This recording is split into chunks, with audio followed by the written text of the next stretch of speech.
9. विनम्रता। महाराज चरण सिंह जी ने फरमाया है, सेवा हमेशा प्रेम, प्यार और विनम्रता से की जाती है। प्रेम आपको विनम्र बनाता है। प्रेम आपको दीन बनाता है।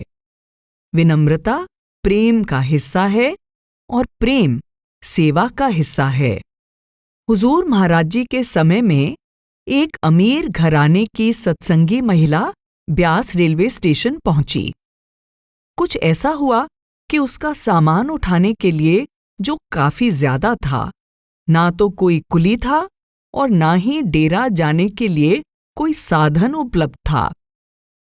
वह अभी इस बारे में सोच ही रही थी कि साधारण से कपड़े पहने हुए एक आदमी उसके पास आया और उसके सामान को डेरा ले जाने की पेशकश की।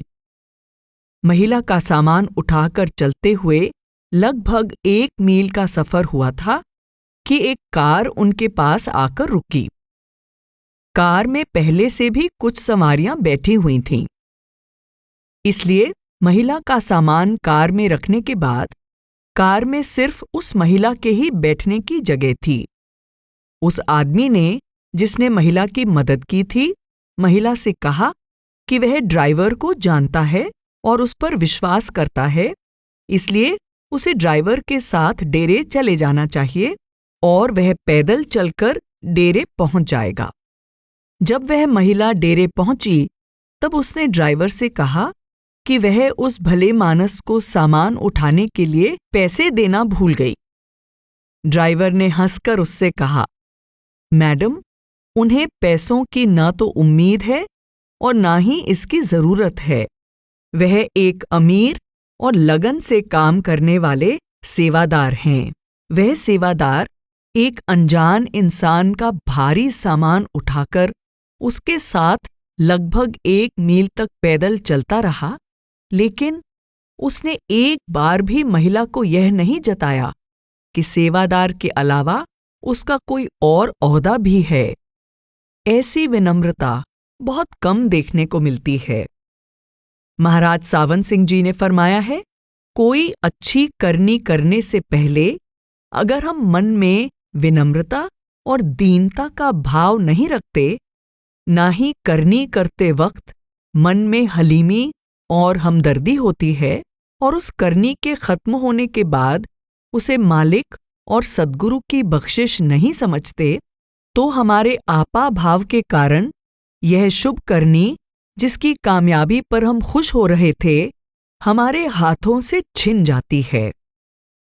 बाबा जी अक्सर सत्संग में फरमाते हैं, सेवक ओ है जिदा सर झुकदा है निमरता दे नाल। यानी सच्चा सेवक तो वह है जिसका सिर हलीमी से झुका रहता है।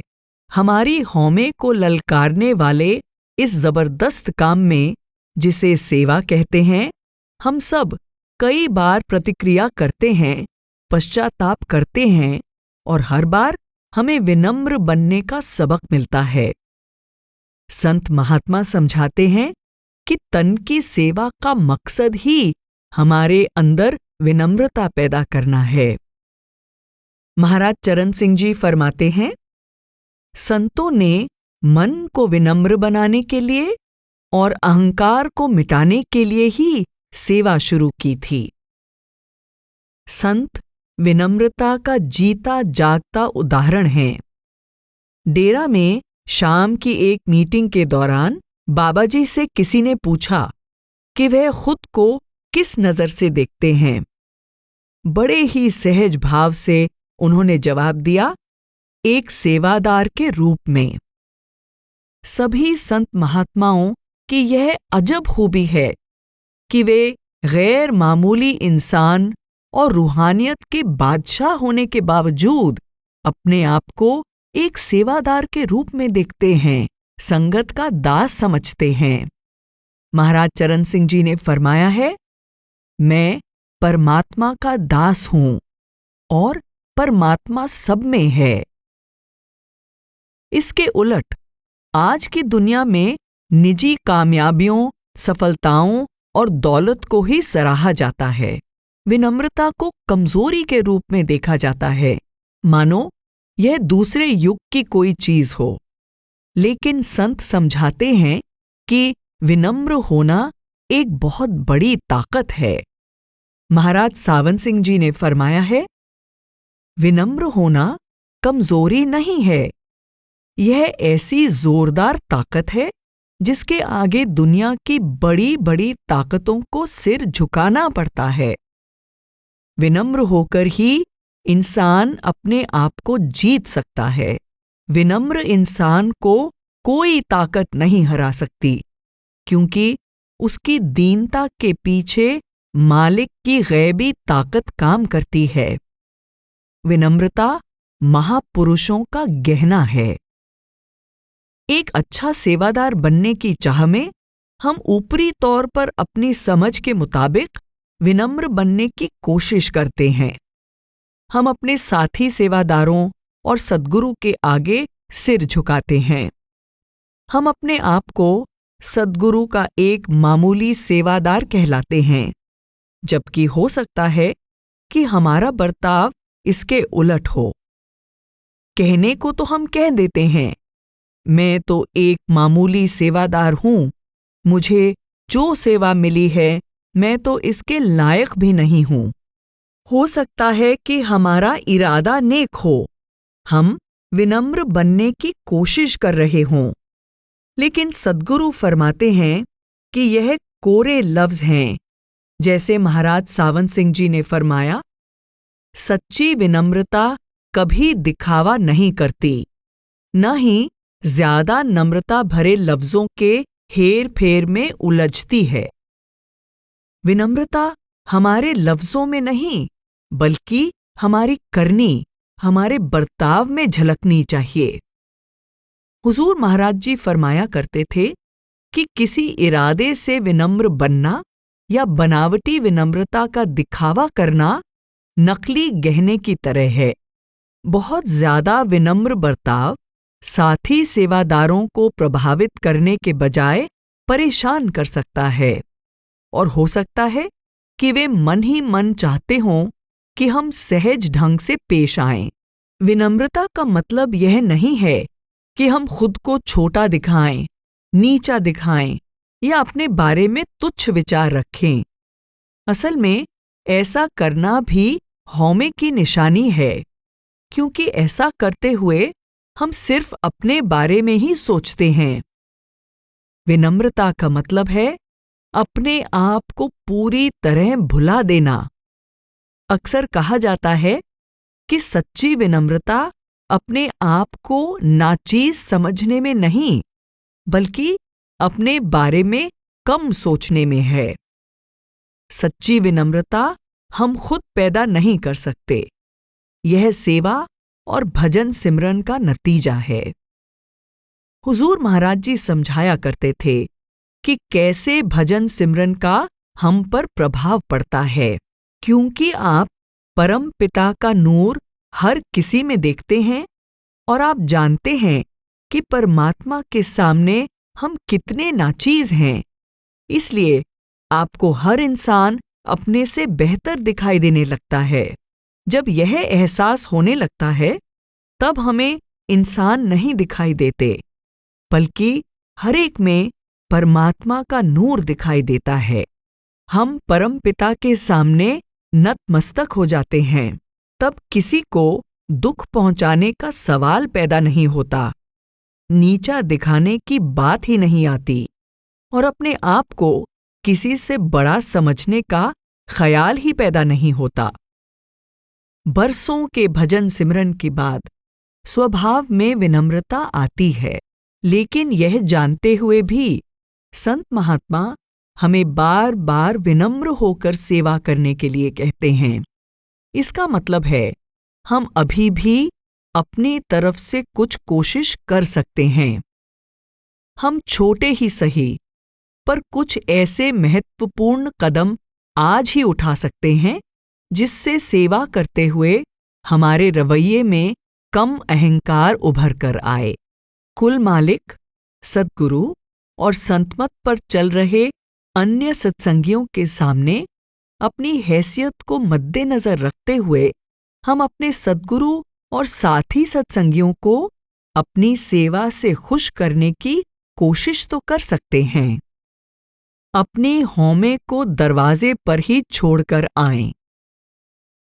एक बार सद्गुरु के सत्संग प्रोग्राम के दौरान एक सेवादार को हिदायत दी गई कि तुम यहां पर खड़े हो जाओ और इस बात का ध्यान रखो कि आदमी दाईं ओर जाएं और औरतें बाईं तरफ जाएं।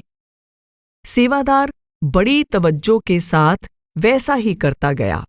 सत्संग में आने वाली संगत बड़े कायदे से कतार में अंदर जा रही थी, आदमी दाईं तरफ और औरतें बाईं तरफ।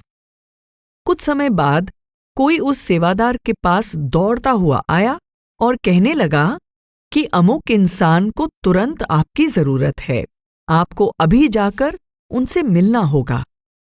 उस सेवादार ने कहा, मैं अभी नहीं जा सकता, मुझे अपनी सेवा करनी है, मुझे लोगों को अलग अलग कतार में भेजना है।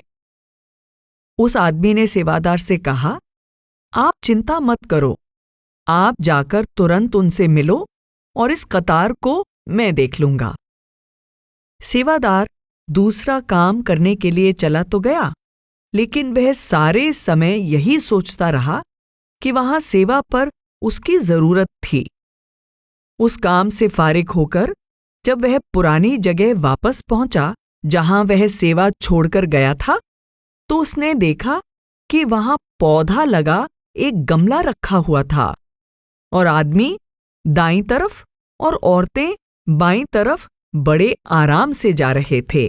तब उसे एहसास हुआ कि सेवा में उसकी क्या हैसियत है। सद्गुरु तो गमले से भी अपना काम करवा सकते हैं।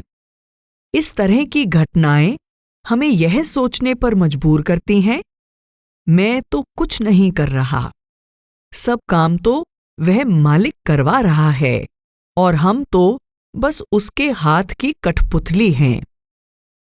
महाराज सावन सिंह जी ने फरमाया है, आप औरों की जितनी मदद करते हैं उतना ही अच्छा है, लेकिन यह ध्यान रहे कि आप यह काम सद्गुरु की सेवा समझकर कर रहे हैं।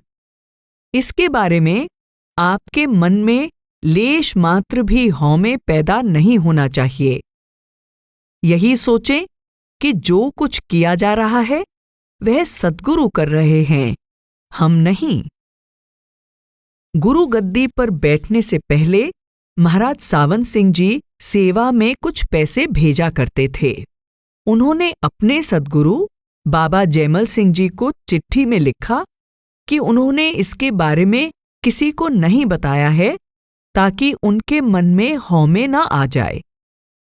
बाबा जी की तरफ से उन्हें तुरंत जवाब आया, आपने लिखा है कि आपने रुपए का जिक्र किसी से नहीं किया है ताकि कहीं आपको हौमे न हो जाए। बेटा, हौमे किस बात की? इसी तरह जब हुजूर महाराज जी दक्षिण अफ्रीका के दौरे पर थे, तब संगत में से एक महिला ने उनसे पूछा, महाराज जी, हम विनम्र कैसे बन सकते हैं? हुजूर महाराज जी ने जवाब दिया, बहन जी, गरूर किस बात का? असल में गरूर करने के लिए है ही क्या? अगर हम सेवा करने के लायक हैं तो यह उसकी दया है। अगर हमारी सेहत ऐसी है कि हम सेवा कर सकते हैं तो यह उसकी मेहर है। अगर हमारा माहौल ऐसा है कि हम सेवा कर सकते हैं और हमें सेवा करने का मौका मिला है तो यह भी उसकी बख्शिश है। हम चाहे कितने भी अक्लमंद क्यों ना हों, लेकिन सेवा करने की हर प्रेरणा और हर नया विचार हमें मालिक से ही मिलता है। यहाँ तक कि सेवा करने की चाहत भी वही देता है। वह खुद सेवा देने वाला और सेवा करने वाला है। अगर एक बार यह बात हमारी समझ में आ जाए तो हमें एहसास होगा कि अहंकार करने की कोई बात ही नहीं है। जितना अधिक हमें यह एहसास होगा कि हमारी काबिलियत, हमारा हुनर और सेवा करने के मौके सब परमात्मा की बख्शिश है, हम उतने ही विनम्र होते जाएंगे। शेख सैयदी ने फरमाया है, फल से लदी शाखा जमीन की तरफ झुकती है। अगर हम सचेत नहीं रहते तो सेवा से हमारे अहंकार के बढ़ने की संभावना रहती है, जो अपने आप में विडंबना है, क्योंकि सेवा का असली मकसद हमारे अहंकार को कम करना है। यह अहंकार कई तरीकों से सामने आ सकता है। अगर कोई हमारी निंदा करता है तो हम नाराज हो जाते हैं, या अगर कोई हमारे काम की तारीफ नहीं करता जो हमारे ख्याल से हमें मिलनी चाहिए, तो हम निराश हो जाते हैं। हमें किसी खास सेवा से लगाव भी हो जाता है, या हमारा रवैया ऐसा बन जाता है कि बस मेरी ही मर्जी से काम होना चाहिए। अगर कोई दूसरा सेवादार हमारे काम में दखल देता है तो हम उससे नाराज हो जाते हैं, या फिर हम अपनी कामयाबियों की शेखी मारने लगते हैं। जिस अहंकार को हम दूसरों में देखते हैं, क्या वह हमें खुद में भी दिखाई देता है? यह हमारा अहंकार ही तो है जिसकी वजह से हमें गुस्सा आता है या दूसरों का दिल दुखा देते हैं। यह हमारा अहंकार ही तो है जो दूसरों की परख करना शुरू कर देता है। सेवा में जब हम अपने अहंकार को ले आते हैं तो हमें इसकी कीमत चुकानी पड़ती है। इससे हमारे और दूसरों के मन की शांति और तालमेल खतरे में पड़ जाता है। गुरु अमरदास जी ने फरमाया है, होमे सभा गणत है, गणते नौ सुख ना है। सेवादार होने के नाते हमें भावुक नहीं होना चाहिए। अगर कोई साथी सेवादार या संगत का कोई आदमी गुस्से में हमें कुछ भला बुरा कह देता है तो हमें पलटकर उसे जवाब नहीं देना चाहिए और न ही दुखी होना चाहिए। जैसे जैसे हम ऐसी बातों को नजरअंदाज करने लगते हैं, उन्हें दिल से नहीं लगाते, तो हम अपने अहंकार को मिटाने की दिशा में बढ़ रहे हैं। कई बार हमें इस बात का अहंकार हो जाता है कि हम सेवा में कितनी मेहनत कर रहे हैं, या हम सेवा कितने अच्छे ढंग से कर रहे हैं, या हमारे बिना तो यह सेवा हो नहीं सकती थी। ऐसा एहसास तब तक होता है जब तक हमारा अहंकार पर काबू नहीं होता। एक अच्छा सेवादार होने के नाते हम ऐसी बातों को जुबान पर नहीं लाते, लेकिन परमात्मा जो हमारे अंदर बैठा है उससे कुछ भी नहीं छिपा। अगर हम अपने इन विचारों को खुद काबू नहीं करते तो देर सबेर हमारी भलाई के लिए हमें सबक सिखाया जाएगा। महाराज चरण सिंह जी ने फरमाया है, सेवा का मकसद अपने अंदर हलीमी और दीनता लाना है। कोई ओहदा हासिल करना, खुद को दूसरों से बड़ा दिखाना या दूसरों पर रौब डालना सेवा नहीं है। हालांकि अहंकार हम सब पर हावी हो जाता है, लेकिन सेवादार इंचार्जों को इस बारे में ज्यादा सावधान रहने की जरूरत है, क्योंकि उनके लिए अहंकार की चपेट में आने की संभावना ज्यादा रहती है। संगत और सेवादार कई बार इंचार्जों को ऊंची पदवी पर बिठा देते हैं और यह उनके अहम का असली इम्तिहान हो सकता है। 1987 में डेरे में एक सत्संग के दौरान हुजूर महाराज जी ने सेवादार इंचार्जों के रवैये के बारे में बड़े दुखी मन से बात की, लेकिन अपनी हलीमी और दया मेहर के कारण उन्होंने उनके ऐसे बर्ताव की जिम्मेदारी भी अपने ऊपर ले ली। कई बार पुराने सत्संगी आकर मुझसे कहते हैं, आप हलीमी और सेवा पर इतना जोर देते हैं, लेकिन आप अपने सेवादारों को यह बात क्यों नहीं सिखाते? वे हमारे दुख सुख तो क्या सुनेंगे? वे तो आपस में एक दूसरे को प्रेम से राधा स्वामी भी नहीं करते। जब मैं ऐसी बातें सुनता हूं तो मैं बड़ी सोच में पड़ जाता हूं कि मामला क्या है। डेरे के सारे सेवादार बड़े भले मेहनती लोग हैं और डेरे से भी बड़ा प्यार करते हैं। ये सभी बड़े तथा जिम्मेदार ओहदों से रिटायर होकर यहाँ आए हैं।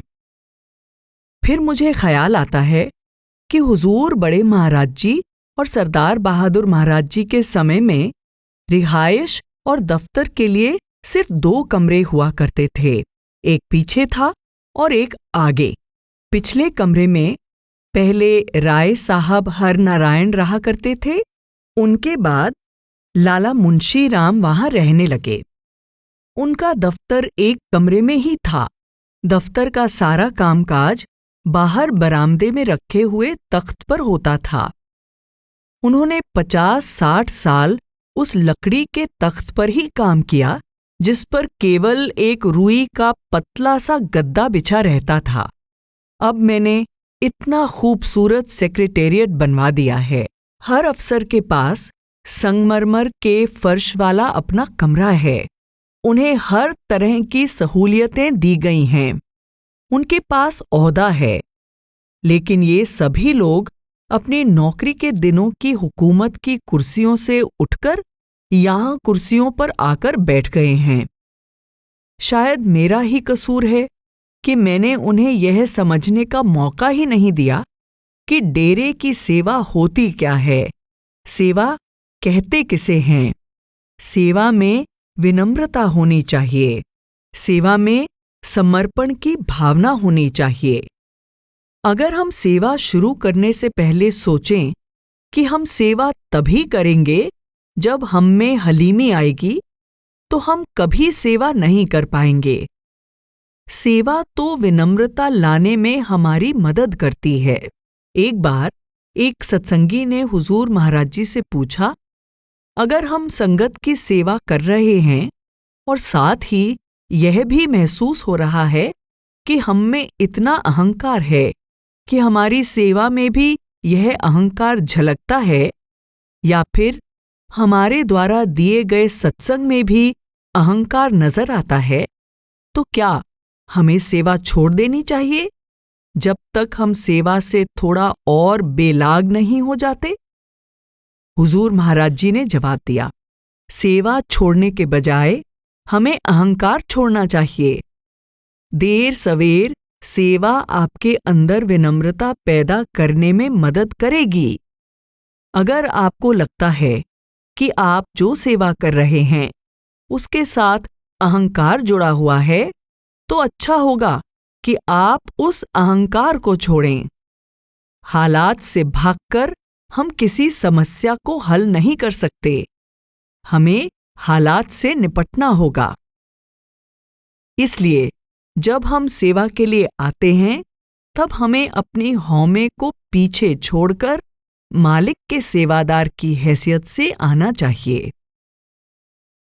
सद्गुरु के मेहमानों का आदर सत्कार करना। एक बड़े सत्संग सेंटर में सेवादार संगत के आने से पहले इंतजाम में लगे हुए थे। यहाँ सत्संग प्रोग्राम कुछ दिनों तक चलना था। एक सेवादार इंचार्ज ने इन शब्दों में सेवादारों को संबोधित किया, ऐसे सत्संग के मौकों पर सद्गुरु मेजबान होते हैं।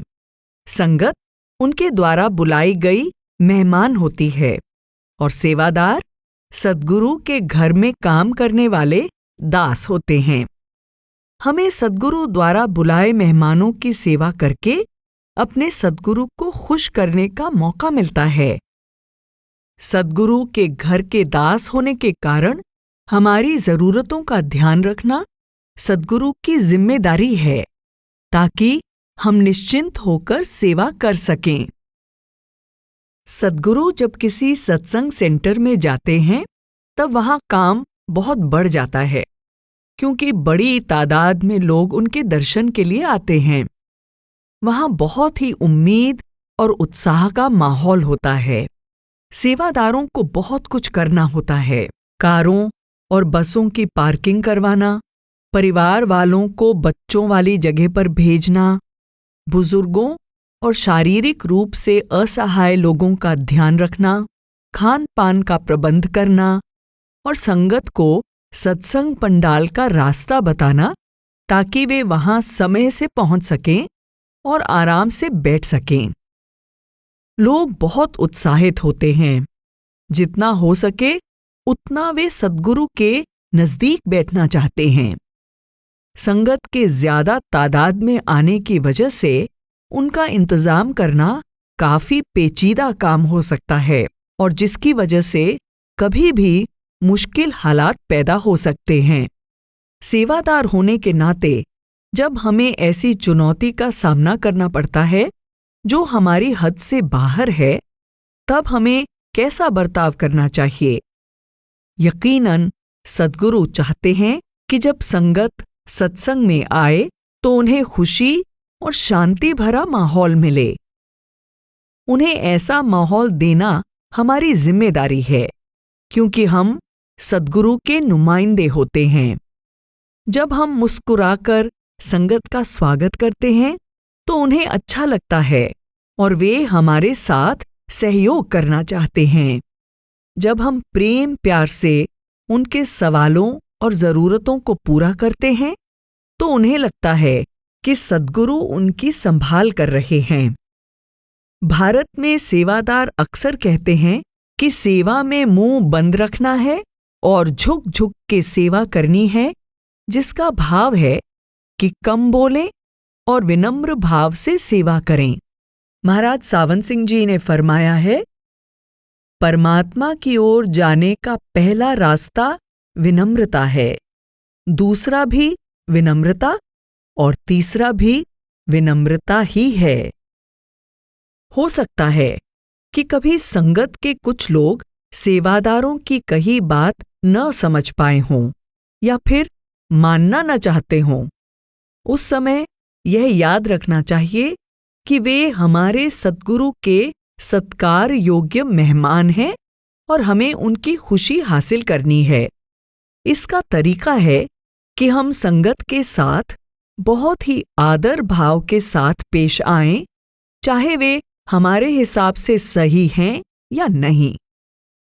सेवादार होने के नाते संतुलन बनाए रखना हमारी जिम्मेदारी है।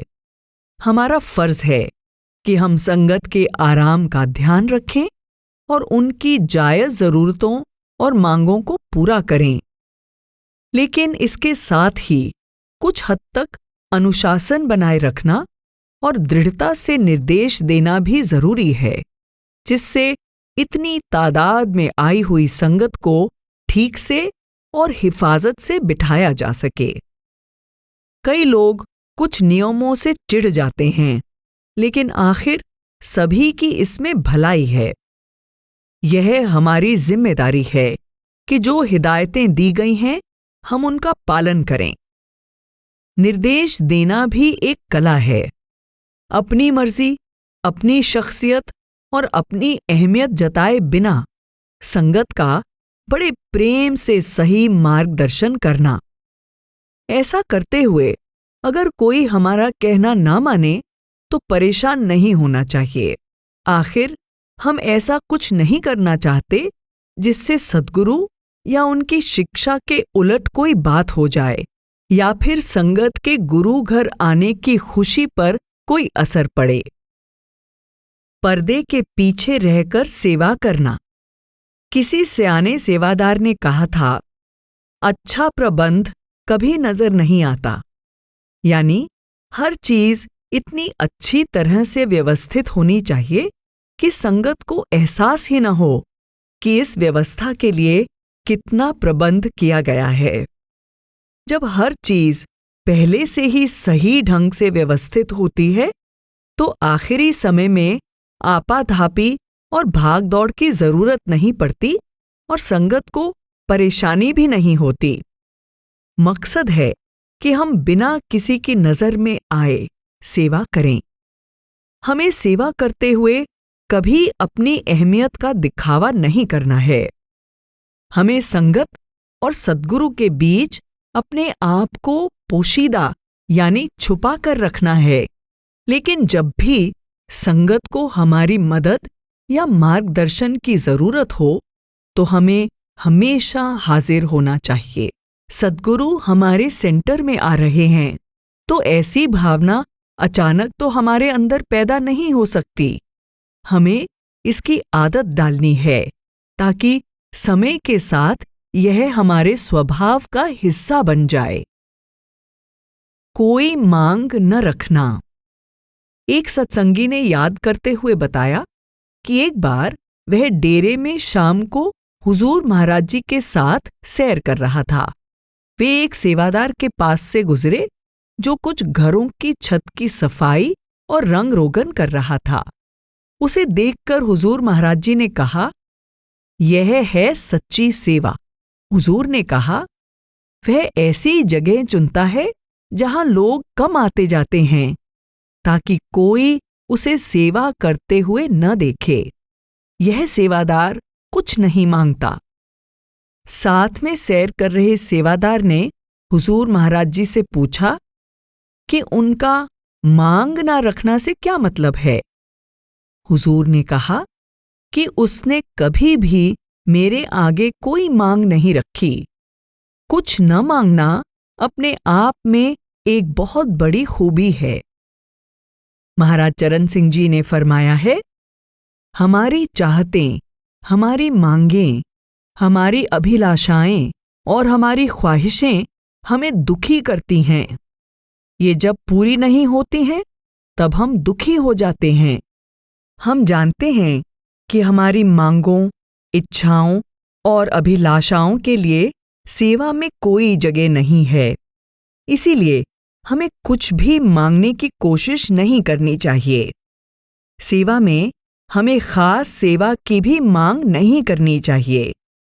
हमें सेवा में शर्तें नहीं रखनी चाहिए। सेवा तो सेवा है। जो भी सेवा मिलती है हमें उसके लिए शुक्रिया अदा करना चाहिए। इब्न अता अल्लाह ने फरमाया है, उन लोगों जैसे मत बनो जो करामात चाहते हैं।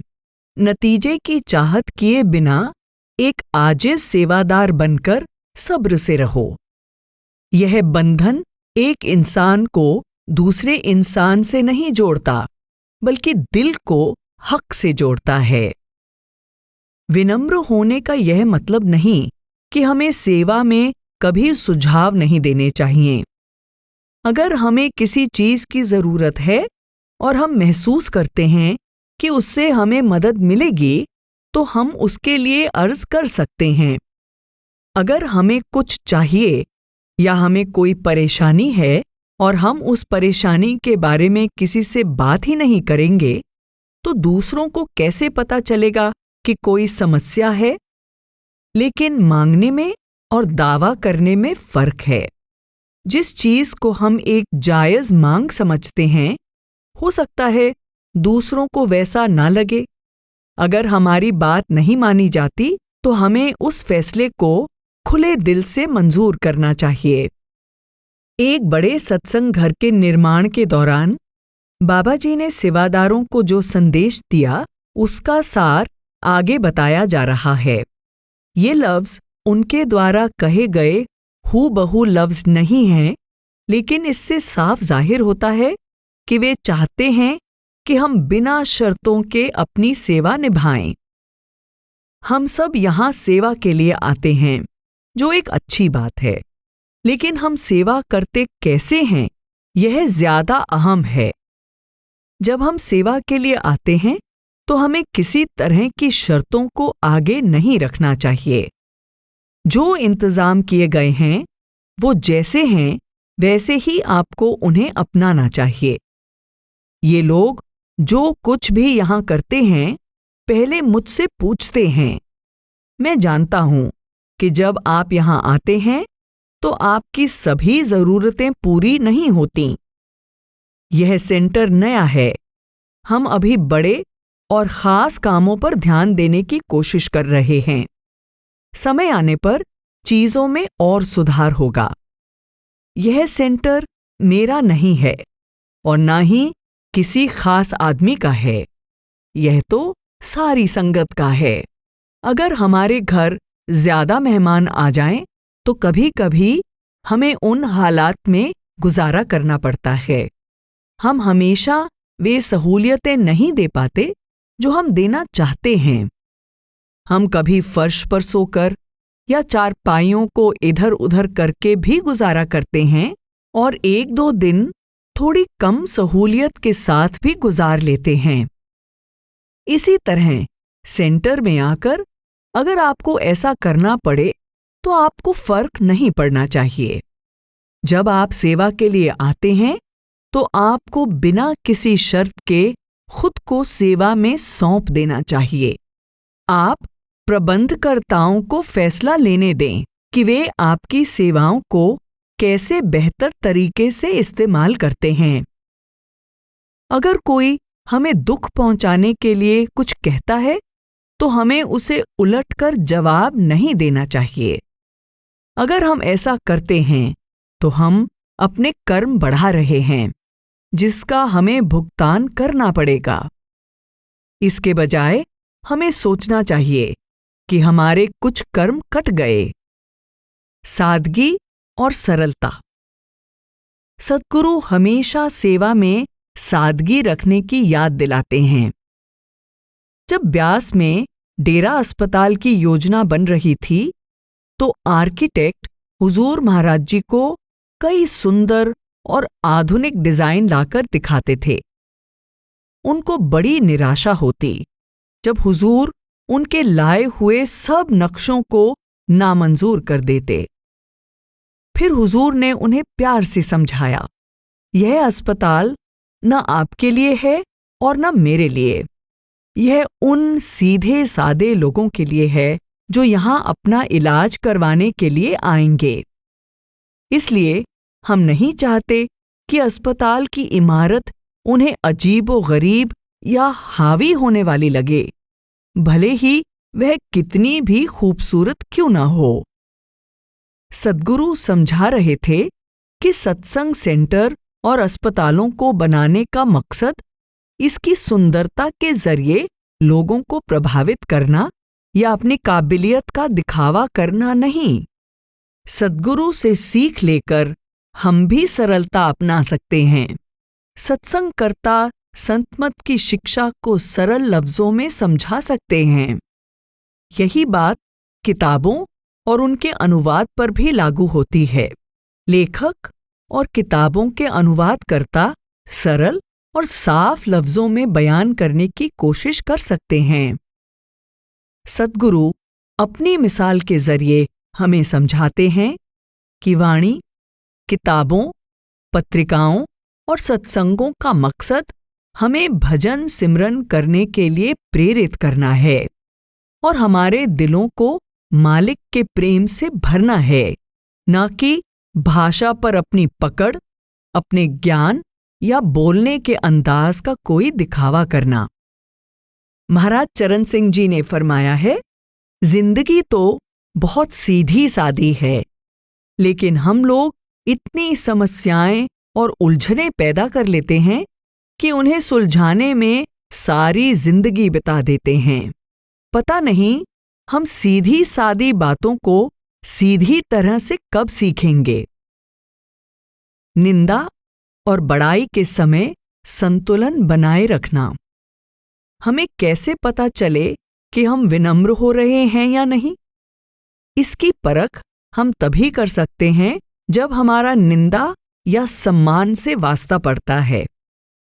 मिसाल के तौर पर, जब कोई सेवादार या संगत का कोई आदमी हमारी बुराई करता है तो हमारा बर्ताव कैसा होता है?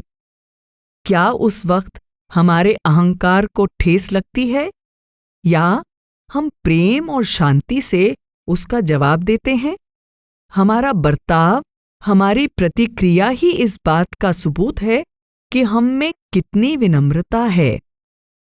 जब सब कुछ ठीक चल रहा होता है या लोग हमारी सेवा की तारीफ करते हैं, तब सिर झुकाकर मीठे अल्फाज बोलना बड़ा आसान होता है।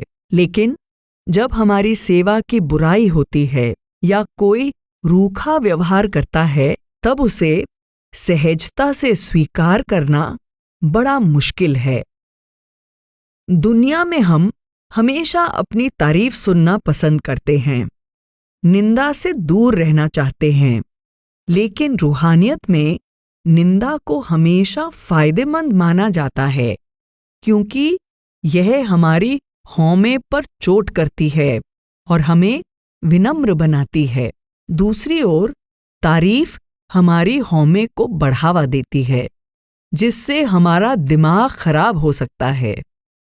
सेवा में जैसे ही हमें महसूस हो कि या तो हमारी तारीफ होने वाली है या कोई हमारी आलोचना करने वाला है, तो हमारी भलाई इसी में है कि हम तुरंत सावधान और होशियार होकर सोचें कि हमें इसका जवाब कैसे देना है। जब कोई हमारी निंदा करता है, तो हमें उसकी बात खुले मन से सुननी चाहिए। अगर हम इससे कुछ सीख सकते हैं, तो हमें सीखना चाहिए। महाराज चरण सिंह जी ने फरमाया है, हम नाराज क्यों हों? उन्हें जो भी कहना है कहने दें। उन्हें राय देने का पूरा हक है और आपको पूरा हक है कि उनकी बात को अनदेखा कर दें। वे जो कहते हैं उसे मन से ना लगाएं। जैसा बड़े महाराज जी अक्सर कहा करते थे कि आप दुनिया के कांटे नहीं चुन सकते, लेकिन अपने पांव में जूते जरूर पहन सकते हैं। आप उनको चुप नहीं करवा सकते, लेकिन वे जो कुछ कहते हैं उसे नजरअंदाज जरूर कर सकते हैं। जब कोई हमारी निंदा करता है, तो मन में सवाल उठ सकता है, मैं क्यों? लेकिन निंदा करने वाले तो किसी को नहीं बख्शते, यहां तक कि संत महात्माओं को भी नहीं। हालांकि वे इसे बड़ी ही विनम्रता से स्वीकार करते हैं। हुजूर महाराज जी कहा करते थे कि निंदक हमारे सबसे अच्छे दोस्त होते हैं, क्योंकि वे हमें हमेशा सतर्क रखते हैं। उनके कारण हम सच्चे दिल से काम करते हैं। आप फरमाते हैं, भाई, हमें किसी की निंदा का बिल्कुल भी बुरा नहीं मानना चाहिए। मैं आपको यकीन दिला सकता हूं कि निंदा करने वाले जिंदगी में हमारे सबसे अच्छे मार्गदर्शक होते हैं। हमें निंदा करने वालों की बातों पर हमेशा गौर करना चाहिए। हमें उनकी बात का बुरा माने बिना उनकी निंदा पर ध्यान देना चाहिए। अगर उसमें दम है, तो हमें उस निंदा से सीख लेनी चाहिए और अपने में सुधार लाने की कोशिश करनी चाहिए। अगर यह निंदा सिर्फ निंदा करने के लिए है, तो हम इसे नजरअंदाज कर सकते हैं। तारीफ से निपटना मुश्किल है, क्योंकि अपनी तारीफ सुनना अच्छा लगता है।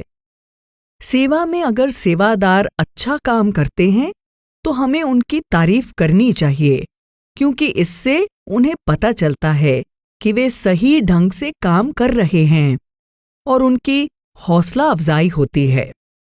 लेकिन बहुत ज्यादा वाहवाही करना भी समझदारी नहीं।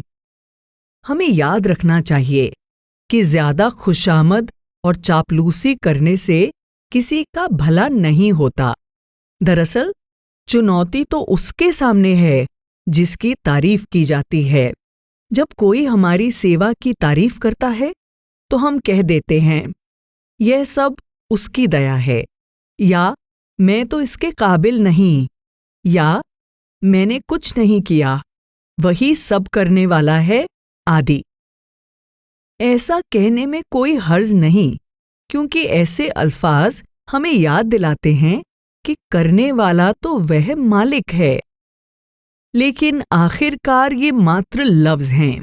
जब कोई हमारी तारीफ करता है, तो हम क्या जवाब देते हैं उससे फर्क नहीं पड़ता, बल्कि फर्क इस बात से पड़ता है कि हम क्या सोचते और महसूस करते हैं। क्या हम सचमुच मानते हैं कि परमात्मा ही सब करने वाला है? तारीफ के समय संतुलन बनाए रखने के लिए 13वीं सदी के भारतीय संत निवृत्तिनाथ इशारा करते हैं, हमें अपनी तारीफ कभी नहीं सुननी चाहिए। जब कोई हमारी तारीफ कर रहा हो तो हमें अपने ध्यान को अंदर परमात्मा में लगा देना चाहिए। ऐसे मौके भी आ सकते हैं जब हम अपनी तारीफ सुनने से बच नहीं सकते।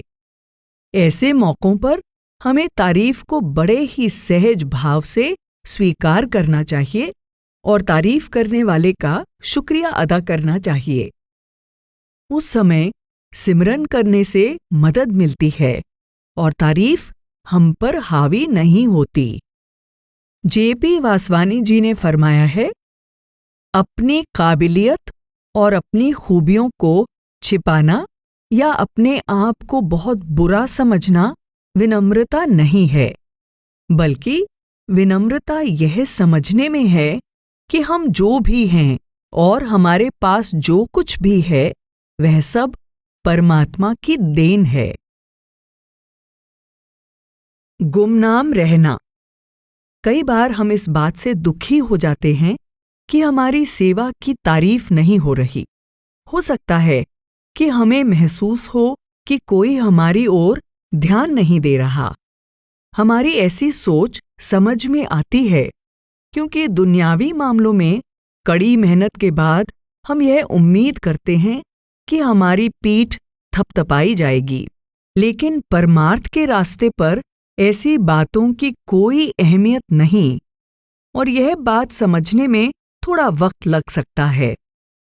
सद्गुरु हमें विनम्र रहना सिखा रहे हैं, अपने नाजुक हौमे को बढ़ावा देना नहीं।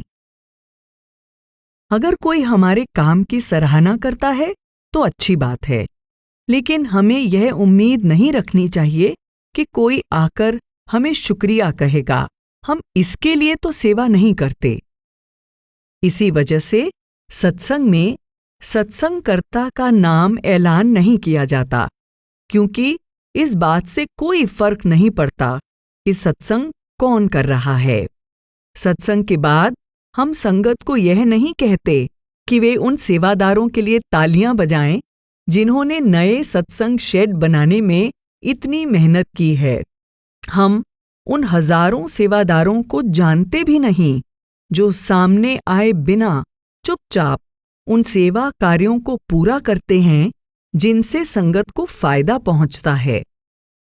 हमें उन सेवादारों के नाम भी पता नहीं होते जो लंगर में खाना पकाते हैं, या जो किसान अपने खेतों से अनाज और सब्जियां लेकर आते हैं, या ट्रक ड्राइवर जो यह सारा सामान सत्संग घरों में पहुंचाने की सेवा करते हैं। दुनिया भर में अनगिनत सेवादार डॉक्टर, आर्किटेक्ट, कारीगर, मजदूर, प्लम्बर, बिजली का काम करने वाले, computer engineer, sound engineer, accountant, वकील, माली, खरीद करने वाले, रसोइये, सफाई करने वाले, यातायात संभालने वाले, पंडाल में संगत को बिठाने वाले सेवादार के रूप में सेवा करते हैं। वे सब संगत की सेवा बड़े तालमेल से करते हैं। उनका कोई नाम नहीं आता। यही सेवा है, यही संत सद्गुरुओं का तरीका है। ताओ ते चिंग ने फरमाया है, संत लोगों का उद्धार करना चाहते हैं। लोग संतों का अनुसरण करना चाहते हैं। ऐसा सिर्फ विनम्र रहकर ही हो सकता है। संत लोगों के आगे झुकते हैं, लोग संतों के आगे सिर झुकाते हैं, और जब वे अपना सिर उठाते हैं तो सिर्फ महानता रह जाती है।